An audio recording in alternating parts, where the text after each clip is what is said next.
The previous lesson introduced and outlined some of the history of international human rights law, the development therein, the development essentially from the beginnings of the 20th century and leading up until the development of the United Nations at the end of the Second World War. Now, we left a very key element out of this, and this is, of course, arguably the most foundational and seminal part of international human rights law, which is the Universal Declaration of Human Rights. Now, the reason why is because I wanted to do a separate lesson on it. I want to do a separate video looking at the development, the motivation, the impetus for the Universal Declaration, and essentially what the Universal Declaration does and how it is able to and been able to codify further international human rights treaties in the future. Because essentially what we're going to do after this lesson is start to look at the sources of international human rights law, looking at, for example, some of the treaty law related to human rights, looking at some of customary international law, and also use Cogents elements of international law that relate to human rights, etc., before we start to unpack some of the specific human rights that are protected by international law. So let's look at the Universal Declaration of Human Rights, arguably the first major international human rights instrument. Now, I'm not going to call it a treaty, and we'll get to why that is the case in a second. So what essentially is, and the impetus, shall we say, for the Universal Declaration? Well, we know already, because we finished at the end of the last lesson on the UN Charter, the Charter of the United Nations. The Charter of the United Nations recognizes the human rights of individuals wherever they are and whoever they may be as members of the UN. But they don't do a number of things. So first of all, we noted that the UN Charter, as it relates to the perpetuation of human rights, doesn't provide and instantiate any specific obligations onto states, for example.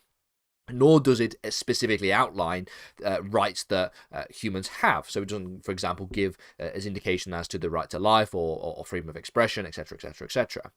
And so as a result of this, there was a clear intention in the minds of everybody involved in the establishment of the United Nations that there was an impetus for the development of some kind of Bill of Rights that exists within the plane of international law, some kind of international Bill of Rights. This is what Truman made very clear when he was speaking at the San Francisco conference. So the purpose of some kind of international Bill of Rights would be to impose, firstly, specific obligations onto states, so actually limiting states and giving them legal obligations to protect and uphold certain rights, and also codifying those rights, codifying the kinds of rights that we see in the image that is above the screen here, the access to healthcare, the freedom of association, freedom of the press, right to social security, etc. And so the task of creating this Universal Declaration was given in 1946 to the United Nations Commission on Human Rights. Aptly titled, and obviously that's the job that they were going to do. And at first instance, it was seen to be a relatively problematic attempt, a task that was going to be difficult to achieve. Because essentially what this was to develop and attempt to develop a universal human rights document. And the universal human rights document that has never been created before and essentially was very, very new in the realm of international law. Now, in reality, at the end of the Second World War and the development of all of these different parts of international law, they were all very new. International law, as we know it, really exploded in terms of the kinds of things that were established at the end of the Second World War. We see, for example, international criminal law develop at the end of the Second World War with the Nuremberg trials. We see a new codification and redevelopment of the Geneva Conventions. We see developments in the field of economic law. So, for example, the World Bank, the IMF, the General Agreement on Tariffs and Trade. All of these new things were obviously very, very unique and very, very novel in terms of their development. And an international Bill of Rights, a Universal Declaration of Human Rights, was no different. So essentially, we also have the problem that at the end of the Second World War, and as early as 1946, we start to see tensions within the Cold War beginning to take shape. Now, the Cold War, actually, if we're going to be serious, the Cold War began before the end of the Second World War, with tensions already beginning to exist. But we have this growing divide between East and West. So this sort of universalism and this sort of multilateralism that existed at the end of the Second World War, where every single state was involved in the creation of new law on an international plane, was beginning to divide, with the East and West beginning to divide likewise. So the reason for this, and one of the things that ends up taking place, is that human rights no longer becomes an issue that is something that we need to perpetuate for everyone around the world, but it just becomes a political weapon that we can use against, i.e. communism, or maybe even capitalism if you're a communist. And of course that is problematic, because it essentially takes us away from the ultimate goal of human rights, which is the protection of individuals. So essentially, obviously, because the USSR had a very, very poor human rights record compared to, for example, the United States, which already had a Bill of Rights, we have problems in terms of the political football that is beginning to grow and become this human rights issue that we use to attack other states.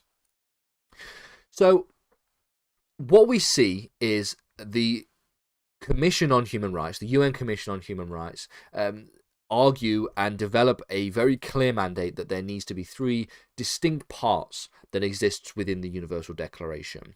There has to be, firstly, a convention which outlines and provides specific legal obligations. So these specific legal obligations might be, for example, access to healthcare, right to social security, freedom of the press, freedom of association, right to life, freedom from torture, etc., etc., etc. That is the first thing that is needed for a universal human rights document. The next thing has to be a declaration to protect human rights, to uphold human rights, and to essentially instantiate human rights as to their importance within the global sphere. We need to make it very clear that human rights are very important and that they are something that cannot be derogated against, essentially. And then finally, we need to think about how we can take this declaration, we can take these specific legal obligations that we have, and then think about how are we going to actually implement these legal obligations. One of the interesting things that is always stated, and it has been stated by the likes of, for example, the late U.S. Supreme Court Justice Antonin Scalia, is that there are many states around the world have human rights documents, have bills of rights. They have a Bill of Rights, but it is not the actual instrument itself that is what protects people. It is actually the ways in which it is implemented that protects people. And he uses this with reference to the fact that it isn't the US Bill of Rights in terms of its content that protects people. It is the structure of the US Constitution and the US government in ensuring that no one person takes power. That is what protects the people and protects the human rights that individuals in the US have. So essentially, we can sort of take that language away and we can say, well, essentially what protects people in human rights isn't necessarily the specific obligations, but it is the way those obligations are actually implemented. And then obviously we can highlight a number of very, very poor human rights record attaining dictatorships that all have constitutional protection of human rights. This doesn't actually protect them. It is how they're implemented that protects them. So ultimately, what we are trying to establish with a universal declaration is a number of rights in which states are obliged to follow and to uphold. It is another thing to actually suggest that they have to uphold it, but then with that compared to actually making sure that they do uphold those human rights. So that's why the element for the measures of implementation is very, very important. So how did the Universal Declaration actually develop? Well, a draft committee was established by Eleanor Roosevelt being the chair. This is one of the very famous things that is said about Eleanor Roosevelt. She was somebody who was very instrumental in the establishment of the Universal Declaration of Human Rights. It went through a number of different drafts, as you would probably think, but it was not necessarily seen as controversial at any stage of the process. That is what's really important to note. Even though the idea of a universal declaration on human rights was relatively novel and new in this very very quickly growing world of international law.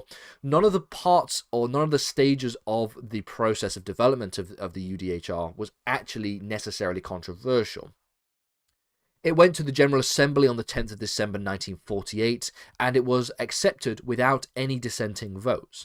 Now, this is not to suggest that there wasn't any issues with the Universal Declaration, because it wasn't accepted by all. There were a number of states that did abstain. So, for example, South Africa abstained. Of course, South Africa has its very own difficult history, let's just say, and development with human rights. Again, the same could be said about Saudi Arabia, and also 6 states that existed within the communist bloc of Eastern Europe. They also dissented and abstained, shall we say, from the voting of the UDHR.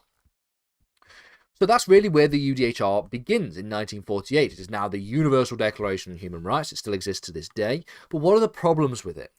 Well, the first problem is that it is not an international treaty. And because it's not an international treaty, it does not have the authority to bind states to its obligations. So that thing about trying to make sure that we have rights that states are obliged to follow and that they are legally bound to doesn't really exist within the Universal Declaration. At least legally it doesn't. There are, of course, questions about soft power and the political implications, but legally it doesn't. And so what ends up happening is that the principles of the UDHR would be further implemented by treaty law on the issues later on. We see the UDHR essentially is very bold and ambitious in its ability to instantiate a number of human rights, but it wouldn't be until we see the development of separate treaties that we start to actually see these ideas be codified more substantially. So these treaties would establish a more formal international Bill of Rights. And we really have 2 major ones here. The International Covenant on Civil and Political Rights, the ICCPR, and we also have the International Covenant on Economic, Social and Cultural Rights, the ICESCR. And these are very, very good in terms of their treaty obligations that exist, but the main problem with these instruments is they would not come into force until the late 1970s.